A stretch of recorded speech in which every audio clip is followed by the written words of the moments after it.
Professor GMcKissack from Tennessee State University and LLillard, who is the president of the African Association in Nashville, African Cultural Alliance in Nashville, and both have given us some information in reference to the civil rights movement in Nashville, especially the sit-in movement. Let's talk about the civil rights movement, the Nashville civil rights movement, and how that came to be, and what you're trying to do in reference to that movement, Professor McKissack. Well, the organization is what I want to focus on that we represent is the Nashville Civil Rights Veterans Association. And we started in 2010, January the 15th, Martin Luther King Day, with a program at downtown Arcade, Woolworths, where it all started in Nashville back in 1960 with sit-ins. And Matthew Walker Jr. is our president, Kwame is vice president, I'm a board member. We have about 13 active members, and we encourage others to join our organization. Actually, the city is full of people who directly or indirectly were involved in the sit-ins. You didn't actually have to sit in to be involved, because there were community leaders, there were housewives, just ordinary people, you know, who If you made helped. any kind of contribution that you think, then you could be a member of this organization. Is that what we're saying? Any kind of real contribution? Yeah, if you were involved, yes. Because like when the students were arrested in 1960s with that first sit-in downtown, the community raised $50,000. The students turned it down and chose, you know, jail, no bail. To jail, you know, no bail, jail. But they raised money. They provided food. They just did they did telephone calling and so forth. The Easter boycott, you know, people were involved in the boycott, you know, which was the most powerful tool. By the way, that hit the city economically. That boycott. You know, they always showed people at the courthouse, and Diane Nash, you know, asking the mayor that question: did he think that, you know, that the counter should be integrated? And he said yes, but it really wasn't that simple. It took, like Kwame said, all those people sacrificing. You know, it was a long road to get there, and it was hurting those merchants in their pocketbook. And that's why they desegregated those lunch counters. Okay, it wasn't just something that happened on the spur of the moment. Nothing happened on the spur of the moment. But anyway, we're an organization, and what we try to do is to reach out to the community. Our target is youth.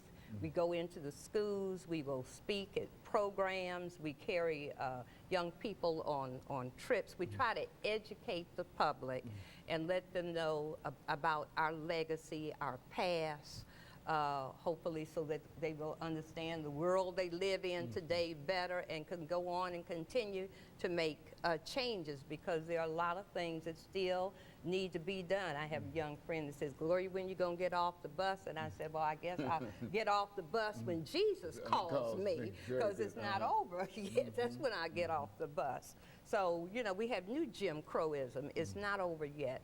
And that's the main thing we're trying to do, is to keep the story, keep it alive, keep it real, and make sure that the truth is told, because a lot of people are putting out misinformation, and we try to correct that, because we were there, and they're secondary to those events. But we are very active in the community. And one of the main focuses that we have now that Kwame may like to address is trying to get this city to put up a monument to commemorate and recognize the struggles that people went through. Some people went on to national acclaim, like John Lewis and Bevel and Marion Barry. They became mayors and Congress people.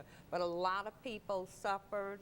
Some became, because of the movement, became alcoholics, committed suicide, have injuries and mental and physical things, you know, and people suffered. And this city, I'm gonna just say, it is shameful that we do not have something to commemorate that. We're known as the Music City. We ought to be known as the cradle of the civil rights movement, and we should have something to show for that. We've got the library, but you got to go in the library to know that. They've got the new convention center there. Why don't we have a place there where people can get up and have a walking tour of the downtown area that would end up at some significant tribute to those that have suffered. Now, that has happened around a large number of cities, has it not? Yes. Almost every city except, almost every city except Nashville. Let's, during these last few minutes, let's talk about the Civil Rights Monument, and let's talk about it within the context of you being involved in the Soldiers Monument, the Nashville 1864 Battle of Nashville, and et cetera, and all the work that you and others did in reference to bringing that forth, and perhaps we might be able to use that as an example of what could be done in the with the Civil Rights Monument as such. Well, in 1979, we started paying tribute to the black men who fought right here in Nashville during the Civil War Battle, 1864. After about 20 years, we realized there was no monument to those men who gave their lives, their last full measure, as Lincoln said in the Gettysburg Address, right? We raised $85,000 over a 5-year period, and we erected the only life-size bronze statue of a black soldier in America. We put that in the National Military Cemetery right now on Gallatin Road. Now, it took a lot of people. It took veterans. It took a lot of white congregations. It took a lot of historians, Boy Scouts, to raise that money. But that statue is there forever to give testimony that we helped build this nation with our blood. That's the kind of attributes I think Nashville should be proud of. They have the only statue. Same thing with the civil rights. Every city has a major monument. We just got back from a trip with 20 kids to Birmingham and Montgomery, 2 days. They saw at least 7 different examples of how those cities pay tribute to the people from those cities who made America better. You would think Nashville, being the best movement in the country, would have a groundswell of support. Put at least $700,000 in a major monument. Say, this is Nashville's contribution to the country. Music City is fine, but why not pay tribute to the fact that we were Movement City along with Music City? And that's what we're wanting Nashville to do. We shouldn't have to beg people to do that.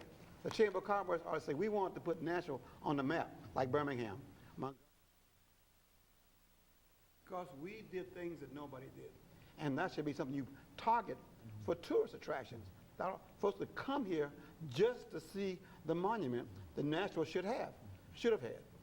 Very good. And of course, we've just about ended this show for today. Have you got any additional statements, Professor McKissack, to make in reference to the photographs that you have, or how people might have access to some of the information that you have there?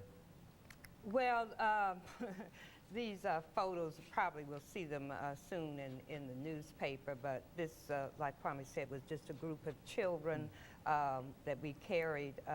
Not only have we carried them to cities with monuments, but we've also carried them to Clinton, Tennessee, and other significant places that have to do with the civil rights movement. And we just hope that Nashville sees the importance not only of the movement, the civil rights movement, the Nashville significance to the movement, but will get on board with us and help to make this possible. This is important to our youth because they just don't know, and it's our responsibility as their elders, as their parents, and as a community to inform these young people.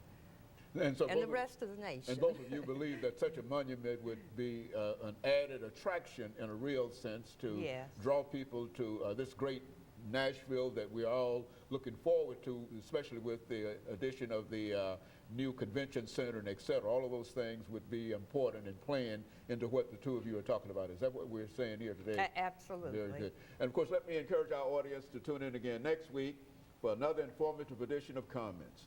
Thank you and good morning.